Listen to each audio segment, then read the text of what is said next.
Assalamualaikum warahmatullahi wabarakatuh. Ya ayyuhalladzina amanu istajibu lillahi walir rasuli idza da'akum lima yuhyikum. Hai orang-orang yang beriman, penuhilah panggilan Allah dan Rasulnya ketika dia memanggilmu kepada sesuatu yang menghidupkanmu, memanggilmu kepada sesuatu yang membuat kamu jadi hidup. Kita sudah hidup, tapi hidup kita adalah hidup yang belum tentu bermakna. Ya, hidup tapi tidak hidup.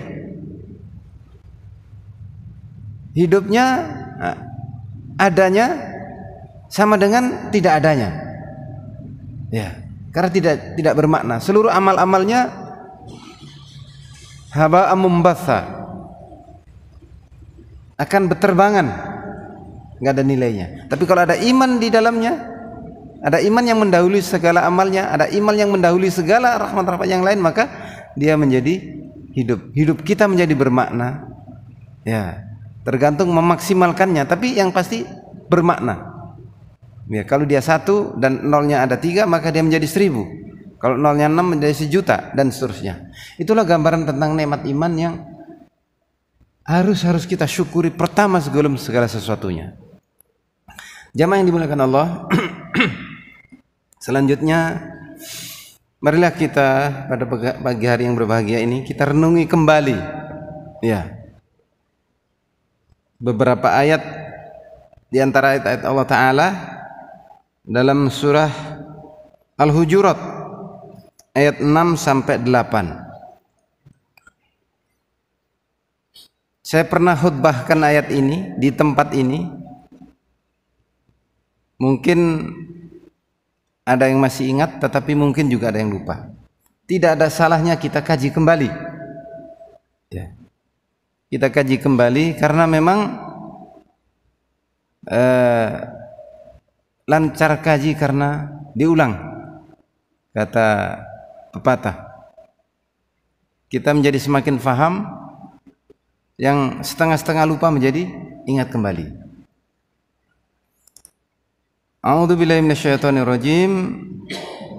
Ya ayyuhalladzina amanu in ja'akum fasiqun binaba'in fatabayyanu an tusibu qauman bijahalatin fatusbihu ala ma fa'altum nadimin wa'lamu anna fikum rasulullah la yuti'ukum fi katsirin minal amri la'anittum walakinna Allah habbaba ilaikumul iman wa zayyanahu fi qulubikum wa karraha ilaikumul kufra wal fusuqa wal isyan ulaika humur rasyidun fadlan minallahi wa ni'mah wallahu alimun hakim.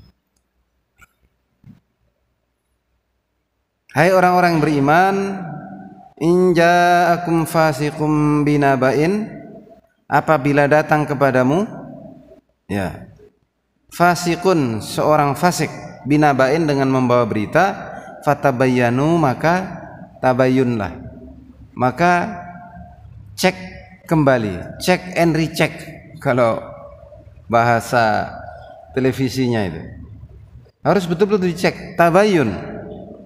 Ya, mengapa kita perlu tabayyun? Antusibu qauman bijahalatin, agar kamu tidak menimpahkan satu musibah kepada satu kaum, bijahalatin, oleh sebab kebodohan atau ketidaktahuan. Manusia itu bersikap, bertindak atas dasar pikirannya.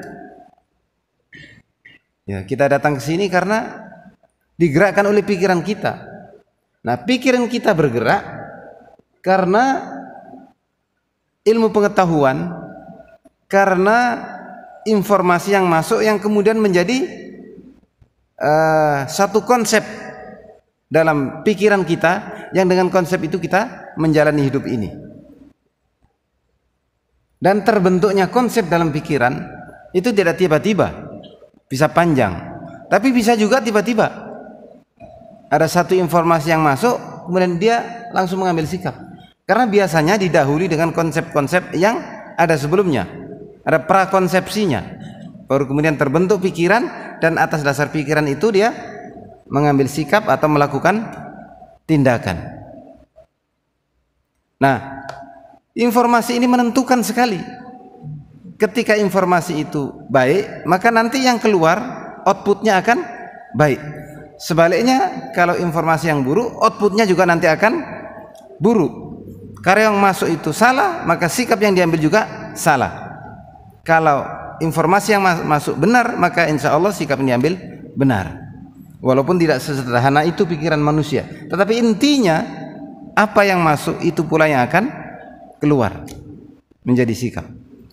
Nah, jamaah yang berkawan Allah, ajaran Islam itu menuntun kita, membimbing kita agar segala informasi yang masuk itu kita olah, ya, sedemikian rupa sehingga kita yang sampah dikemanakan, yang intisari dikemanakan, yang menjadi cadangan dikemanakan, kemudian atas dasar itu semua kita mengambil sikap. Jadi tidak reaksioner, tidak begitu masuk ada ini langsung kita bereaksi. Ada masa jeda tabayyun dulu. Ya, fatabayyanu. Ya. Karena kalau tidak ada tabayyun, maka antusibu qauman bijahala, bisa jadi kamu akan menimpakan satu musibah kepada satu kaum bijahalatin karena ketidaktahuan. Fatusbihu ala ma fa'altum nadimin, maka karena sikap atau tindakan kita yang tidak berdasar ilmu pengetahuan tadi, kita menjadi menyesal. Ya. Menyesal atas apa yang telah kita lakukan. Kalau menyesalnya di dunia, alhamdulillah masih ada waktu untuk berbenah. Tapi kalau menyesalnya di akhirat, nggak ada waktu lagi untuk dibenahi.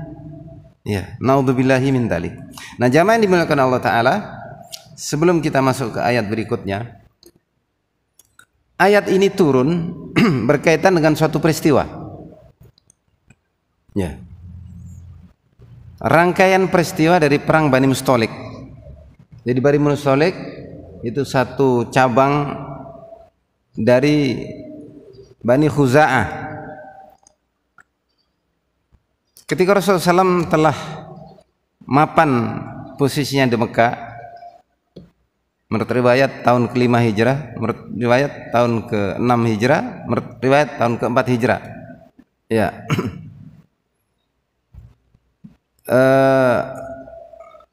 Ketika itu posisi Rasul sudah mapan, tapi ada satu suku Khuza'ah yang cabang suku Khuza'ah nama Bani Mustalik itu terprovokasi oleh orang-orang Quraisy dan menyiapkan pasukan untuk menyerang Madinah. Ya. Informasi sampai kepada Rasulullah SAW, kemudian Rasulullah SAW mengambil sikap cepat, ya, mengambil sikap cepat dan mengepung suku atau Bani Mustalik ini, dan terjadilah peperangan mendadak, dan Bani Mustalik yang duluan mengambil inisiatif, tapi duluan mengambil langkah. Inisiatifnya duluan menyerang Madinah, tapi dia kalah cepat dengan gerakan kaum muslimin. Maka Bani Mustalik tidak berkutik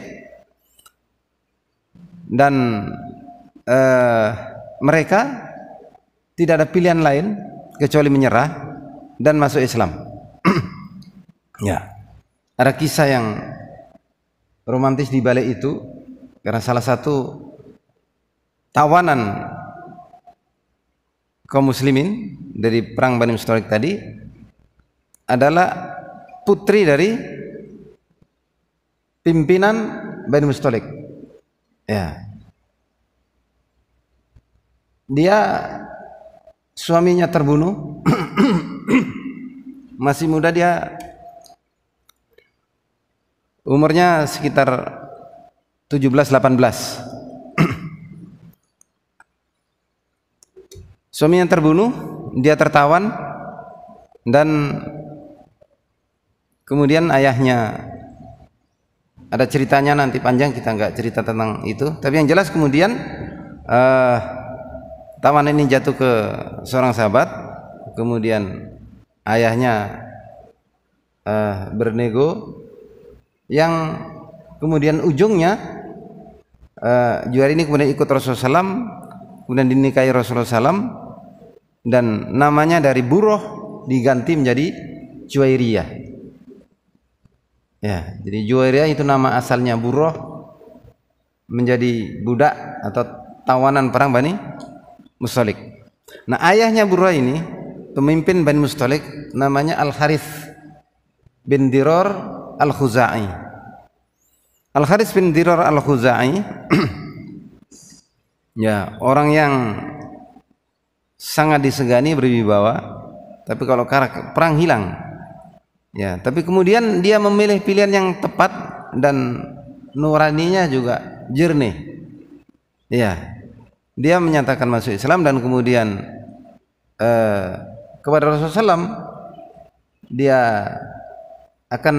dia berjanji akan mengajak kaumnya untuk masuk Islam. Kemudian dia berjanji akan menghimpun zakat dari kaumnya. Setelah dia komitmen untuk sholat, dia komitmen untuk zakat dan akan mengajak kaumnya untuk zakat. Dan itu kemudian ditunaikan dengan baik oleh Al-Harith bin Dirar Al-Khuzai. Ada perjanjian dengan Rasulullah SAW, nanti kalau sudah terkumpul, tolong dikirimkan utusan untuk menjemput. Ya, karena jarak antara Madinah dan perkampungan Bani Mustalik itu cukup jauh, agar zakat itu dijemput. Oke, deal semua, dan pulang Al-Harith bin Dirar Al-Khuzai ke kaumnya Bani Mustalik dan dikumpulkanlah zakat. Mereka semua masuk Islam dan mengeluarkan zakat selain komitmen dengan salat. Setelah zakat terkumpul, Al-Harith bin Dirar Al-Khuzai menunggu-nunggu utusan Rasulullah SAW untuk datang menjemput zakat tersebut, datang mengambil zakat tersebut. Yang ditunggu-tunggu ternyata nggak datang-datang. Pada saat yang sama, sebenarnya Rasulullah SAW telah mengirim seorang sahabat namanya Al-Walid bin Uqbah bin Abi Mu'id. Ya, ini kalau Uqbah bin Abi Mu'idnya itu masih di Mekah memusuhi Islam, tapi anaknya Al-Walid menjadi sahabat Rasulullah SAW. Ya. Berangkatlah Al-Walid bin Uqbah bin Abi Mu'id ini menuju perkampungan Bani Mustalik mengambil zakat sesuai dengan perintah Rasulullah SAW. Tetapi di tengah jalan hatinya ragu, galau. Bener enggak ini Al-Harith bin Dirar? Bener enggak ini orang-orang Bani Mustalik? Jangan-jangan mereka itu enggak bener Islamnya. Ya. Dia membayangkan yang buruk-buruk tentang Bani Mustalik berdasarkan pengalamannya. Ya. Nanti kalau saya ke sana mengambil zakat, kalau saya disergap, dibunuh, gimana? Ya. Nah, bayangan-bayangan itu menguasai pikirannya, kemudian dia balik di tengah jalan sebelum sampai kepada Bani Mustalik. Balik ke Madinah menghadap Rasulullah SAW. Ya Rasulullah SAW, orang-orang Bani Mustalik murtad semua. Bahkan saya mau dibunuh, katanya. Luar biasa ini. Pikirannya bekerja sedemikian rupa sehingga bayangannya itu seolah-olah nyata bagi dirinya, dan itu diceritakan kepada Rasulullah SAW. Ya, Rasulullah sebagai manusia biasa menerima informasi itu, masuk ke dalam pikiran Rasulullah. Wah, nggak benar ini Bani Mustalik. Bani Mustalik harus dihukum. Ya, dia selain menyalahi janji, dia mau membunuh utusanku. Maka disiapkanlah pasukan untuk berangkat menuju perkampungan Bani Mustalik. Ya. Pada saat yang sama di perkampungan Bani Mustalik, karena menunggu-nunggu utusan Rasulullah SAW nggak datang, maka Al-Harits bin Dirar memutuskan, kita antar saja zakat ini ke Madinah. Ya. Maka mereka pun berangkat menuju Madinah untuk mengantarkan zakatnya yang terkumpul. Kalau zakat bukan uang ya. Zaman itu zakat itu barangnya, bendanya. Kalau binatang ya binatangnya, hewannya. Ya.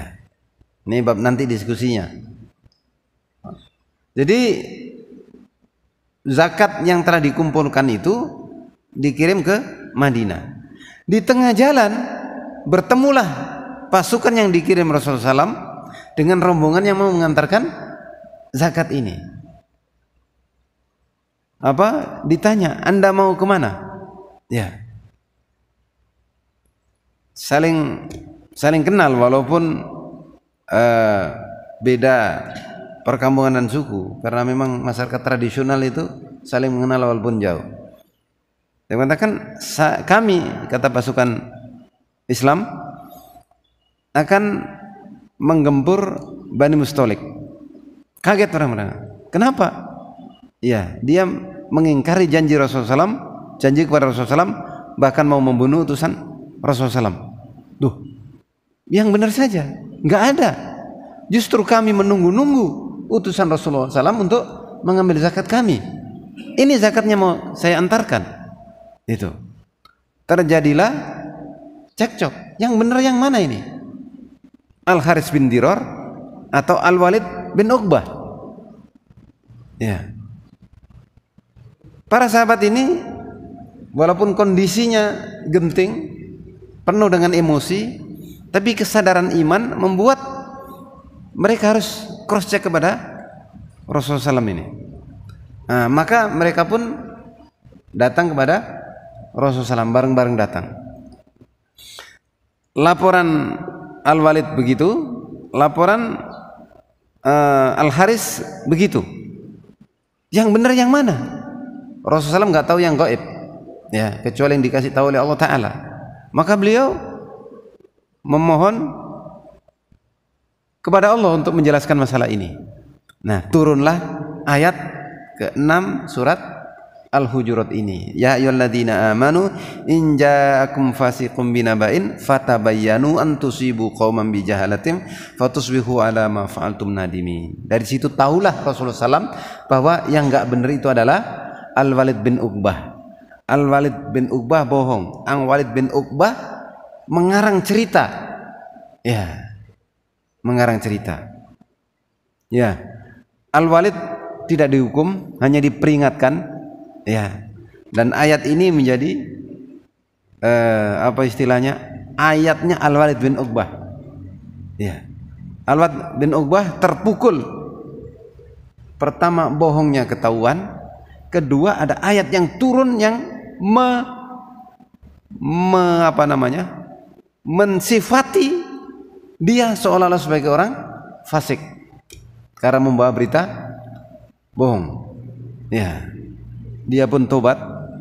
Tapi yang paling penting adalah hikmah atau pelajaran yang Allah berikan terkait dengan ayat ini. Pertama tabayun, kedua cara tabayun. Nah, ini yang paling penting untuk kita pahami. Seperti apa sih kita cross check berita itu? Ya. Lanjutan ayatnya, wa'lamu anna fikum Rasulullah. Ketahuilah wahai orang-orang beriman, anna fikum Rasulullah, bahwa di tengah-tengah kamu itu ada Rasul Allah, ada Nabi Allah.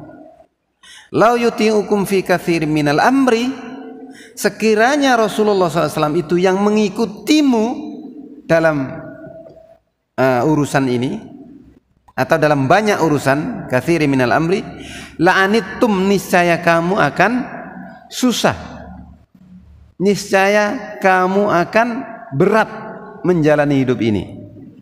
Ya. Walakinnallaha habbaba ilaikumul iman, tetapi Allah Ta'ala telah mencintakan kamu atau memberikan kecintaan pada hatimu lil iman, kepada iman. Habbaba ilaikum al iman. Jadi karena iman, karena motivasi iman dan kecintaan yang kuat pada keimanan, maka arahan Rasulullah SAW itu menjadi prioritas, menjadi yang pertama. Wa zayyanahu fi qulubikum, dan Allah menghiaskan iman itu dalam hatimu. Ketika iman menjadi hiasan hati, maka seluruh sikap, tingkah laku, perbuatan akan terbimbing dengan keimanan itu. Ya. Wa karha ilaikumul kufra wal fusuqa wal isyan, dan Allah telah membuat hatimu itu benci, tidak suka, ya, dengan kekafiran, kefasikan dan kemaksiatan. Ya. Ulaika hum ar-rasyidun, mereka itulah orang-orang yang mendapatkan petunjuk. Jadi petunjuk Allah Ta'ala dengan adanya habbaba ilaikumul iman, ada kecintaan kepada iman, wa zayyanahu fi qulubikum, dan iman itu menjadi hiasan hatinya, wa karha ilaikumul kufra wal fusuq wal isyan, dan ada kebencian kepada kekufuran, kefasikan dan kemaksiatan. Ketika hati itu telah berhias iman dan ada resistensi terhadap kemaksiatan, maka itulah karunia yang tadi kita sebut di awal, yang akan membuat hidup kita bukan hanya berarti bagi hidup kita di dunia ini, tapi menyelamatkan dunia ini seluruhnya sampai pada kehidupan kita di akhirat. Nah, jamaah yang dimuliakan Allah Ta'ala, tabayyun itu harus bermula dari hati yang cenderung kepada iman. Ya. Kalau kita urut-urut di ayat-ayat berikutnya, ya, kita akan tahu bahwa hati, ya, kecintaan kepada keimanan, ya, itu akan menjadi apa istilahnya itu? Bukan sekedar pemandu, ya, ya, akan pemandu, tapi sekali lagi membuat segala amal kita itu menjadi hidup. Nah, jamaah, fadlan minallahi wa ni'mah, itu merupakan karunia dan nikmat dari Allah Subhanahu wa taala. Wallahu alimun hakim, dan Allah Maha mengetahui lagi Maha bijaksana. Kita bertanya, dalam konteks kehidupan kita yang sekarang ini bagaimana aplikasi keimanan, aplikasi ayat ini, ya, dalam konteks kehidupan sehari-hari kita saat ini seperti apa? Ada sebuah peristiwa yang mungkin kecil dari sisi peristiwanya, tapi di balik peristiwa itu ada pikiran besar yang mengiringinya. Pada sekitar bulan April, ya, tahun ini 2023, ada seorang ilmuwan namanya Geoffrey Hinton. Geoffrey Hinton ini ilmuwan yang bekerja di Google. Ya, dia ngajar di universitas tapi sekaligus juga kerja sebagai ahli di Google. Ya, kita tahu semua ya, Google perusahaan raksasa yang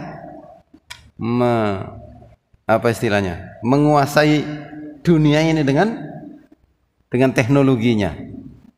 Ya. Kalau kita berangkat ke suatu tempat, nggak tahu jalannya, kita buka Google Map. Nah, Google Map sudah menuntun kita kemana, walaupun kadang-kadang salah juga. Itu bukan salah Google-nya, salah kita membacanya. Karena apa? Informasi dia baku, dia pingin jalan terpendek, tapi dia nggak tahu bahwa jalan yang terpendek itu nggak bisa dilewati misalnya, karena ada satu dan sebagainya. Tapi kalau sekedar macet banyak mobil, crowded, dia tahu warnanya merah. Ya, kalau warnanya hijau berarti lancar. Ya, dan sebagainya lah. Dan itu bukannya bentuk jalan, menerjemah ya ilmu teknologi dan seterusnya. Jadi sekarang ini Google sebagai rujukan referensi paling banyak dan paling awal dalam percaturan kehidupan. Kehidupan sekarang ini nggak bisa lagi kita seperti zaman dahulu. Ya, kehidupan sekarang ini antara dunia maya dan dunia nyata itu sama-sama nyata. Jadi kalau kita kisah itu kan dunia maya, bukan, dunia maya itu nyata di otak kita, menjadi konsep, menjadi sikap dan perbuatan kita. Itu nyatanya. Anak-anak kita ya sekarang ini separuh jiwanya, separuh otaknya itu terbangun dengan dunia maya. Mereka sudah tidak bisa membedakan antara yang maya dan yang nyata. Ya, kalau kita masih bisa membedakan karena kita memahami mayanya, nggak seperti anak-anak kita. Kalau anak-anak kita karena sejak kecil udah berinteraksi dengan dunia maya, maka otaknya itu sudah kompatibel, udah nyambung langsung. Makanya mereka cepat sekali belajar tentang teknologi. Karena apa? Karena memang sejak lahir dia sudah terbentuk dengan lingkungan maya. Sementara kita, ya ini kita banyak juga yang muda-muda ini yang sudah tidak muda lagi juga, itu perlu proses. Ya, perlu proses. Nah, salah satu di antara perkembangan pesatnya dunia maya itu dan arus informasi dan sebagainya, itu sejak dilahirkannya teknologi yang namanya artificial intelligence, AI, ya, artificial intelligence, kecerdasan buatan.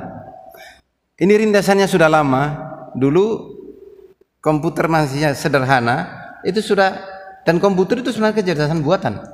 Ya, ada seorang ahli catur, master catur dunia, namanya Gary Kasparov kalau nggak salah. Nah, diciptakanlah satu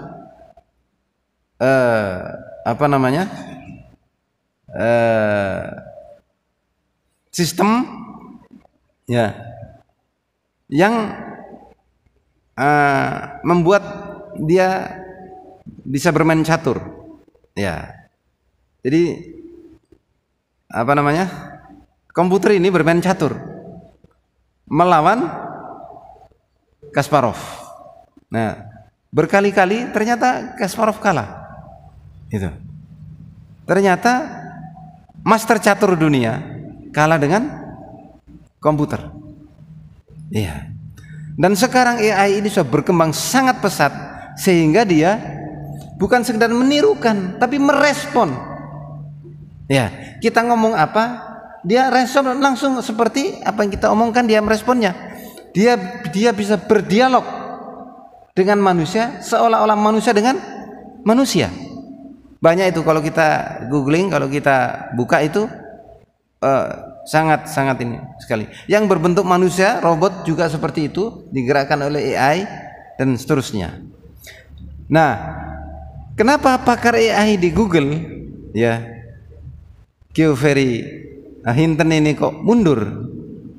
Dia mengatakan tanggung jawab moral saya agar orang-orang tahu bahwa di balik hebatnya teknologi di balik pesatnya kemajuan dan peran yang bisa dimainkan oleh AI yang luar biasa itu, orang tahu bahwa di balik itu ada penipuan yang luar biasa. Artinya orang bisa tertipu saking canggihnya AI tadi. Kalau kita buka, jadi saya kemarin ada pelatihan online, ya, pelatihan online. Pengantar pelatihannya itu adalah pidato bintang film lama, saya lupa namanya karena memang nggak akrab, ya. Dia pidato bahasa Inggris. Nah, setelah itu ditutup, mentornya bertanya, siapa yang berbicara? Si ini disebutkan, si bintang film ini tadi. Bicara tentang apa? Ini, itu dan seterusnya. Ya. Nah, sama pelatihnya yang mentor ini yang saya ikuti itu, dia katakan, nah, bapak-bapak, ibu-ibu peserta yang semua, ya, itu yang bicara bukan dia, dan dia tidak membicarakan tentang itu, tapi yang bicara itu orang lain, yang bicara itu mesin, tapi mesin ini memakai suara dia. Bagaimana bisa? Kalau dia foto atau film yang lain, kok kemudian dia berbicara persis seperti itu? Nah, itulah kerja AI. Ketika bunyi A, respon dari mesin ini akan membentuk gambar mulut yang membuka. Kalau yang bunyi itu U, maka responnya mulutnya menjadi monyong, menyunyu. Begitu seterusnya. Jadi teks diubah menjadi suara, suara bisa diubah menjadi teks, dan itu sudah kita biasakan. Di komputer kita juga bisa begitu. Kita ngomong, dia ngetik sendiri.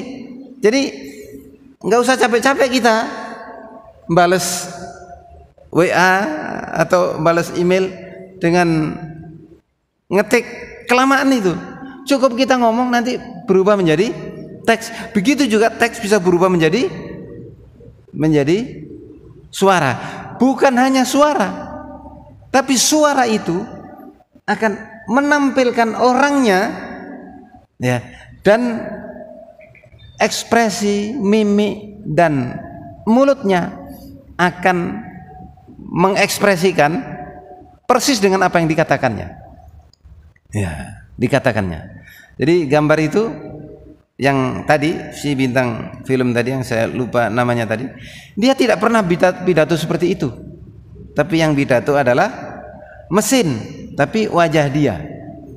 Suara yang dipakai suara dia. Karena dengan AI itu, ya, unsur-unsur yang terkandung di dalam suara itu bisa diambil secara nyaris utuh, sehingga vibrasinya, timbrenya, warna suaranya dan seterusnya persis, sehingga yang kedengaran itu adalah persis suara dia, padahal bukan suara dia, dia suara mesin. Nah, jamaah yang dimuliakan Allah Ta'ala, belakangan ini beredar, saya sering mendapatkan orang pidato, ya seperti yang saya ceritakan di situ, tapi dia bukan yang pidato itu, tapi yang pidato itu adalah mesin. Ya, dia pintar bahasa Arab. Dari mana belajarnya? Dia nggak pernah belajar bahasa Arab, tapi dia di pidato seperti persis dia berbahasa Arab. Dia berbahasa Cina, persis bahasa Mandarin. Padahal apa dia bisa bahasa Mandarin? Belum tentu. Kok persis? Ya memang persis, namanya AI. Nah, orang yang nggak ngerti teknologi, nggak paham dengan alur seperti ini, dia akan serta-merta mengatakan, oh itu dia ngomong begitu. Ketika dikatakan ngomong begitu dan disampaikan kepada orang lain juga mengatakan ngomong begitu, ini buktinya. Akhirnya apa? Yang terbangun adalah persepsi seperti itu, padahal yang terjadi tidak seperti itu. Nah, kalau atas dasar itu kemudian dia mengambil sikap, maka dia akan menimpakan musibah kepada suatu kaum karena ketidaktahuannya, karena kebodohannya. Dan itu berbahaya. Itu diingatkan oleh Allah Ta'ala. Jangan sampai begitu. Ya. Supaya tidak begitu, rujukan Qur'annya kita jelas, tapi makna di balik ini, ya, itu ada perintah. Ada perintah. Pahamilah, pelajarilah. Jadi tabayun itu bukan hanya tabayun check and recheck dengan cara tradisional, tapi check and recheck di era yang demikian itu. Pahami alurnya. Apakah yang ngomong itu orang benar? Apakah AI? Kan susah Ustaz ya, susah. Namanya nggak tahu ilmunya. Kalau tahu ilmunya, ya nggak susah. Ya. Nah disitulah kehati-hatian. Jangan sampai kita, mohon maaf, karena tidak tahu kita, karena polos kita termasuk berperan dalam menghancurkan orang lain, apalagi menghancurkan bangsa ini. Sekarang ini, mohon maaf. Ini ada dunia cepat berkembang dan gesekan dunia ini sangat-sangat keras juga. Di luar negeri isu perang mana? Ukraina itu ya bukan isu ya. Perang Ukraina karena benar-benar perang. Itu mengacak-acak tata perekonomian dunia sehingga Eropa, ya, Amerika itu mengalami kebangkrutan. Bapak-bapak kalau sekarang mempelajari bagaimana kondisi ekonomi Eropa dan Amerika, sakit sekali. Karena ya perang itu memang ongkosnya besar dan konsekuensi bukan ongkos untuk biaya langsungnya, biaya tidak langsungnya juga luar biasa besar. Artinya arus ekspor impor terhenti, apalagi ada blokade, ada dilarang ekspor. Yang diblokade Amerika, yang diboikot itu Rusia oleh Eropa dan Amerika, tidak boleh dibeli gasnya, tidak betul, tidak ada gas dari Rusia yang biasa dikirim ke Jerman. Apa akibatnya? Jerman kekurangan gas, kekurangan energi. Ketika kekurangan energi, industri-industri mengalami masalah dan itu melemahkan ekonomi. Dan itu bukan hanya di Eropa, Amerika juga mengalami hal yang sama. Iya. Jadi ongkos perang langsungnya besar, tidak langsungnya atau efeknya juga sangat besar sekali. Yang terjadi di Palestina juga seperti itu. Perang langsungnya sudah besar, tapi tidak langsungnya, mohon maaf, sekarang ini, ya, walaupun ditunjang oleh kekuatan ekonomi Amerika yang sebenarnya sudah sakit, Israel itu kolab karena apa? Ekonominya macet, ya, ekonominya macet, dan kecenderungan ini menjadi semakin meluas. Perangnya di Ukraina, tapi efeknya seluruh dunia. Di Gaza, perangnya di Gaza, ya, di Palestina perangnya di Gaza, tapi efeknya di seluruh dunia.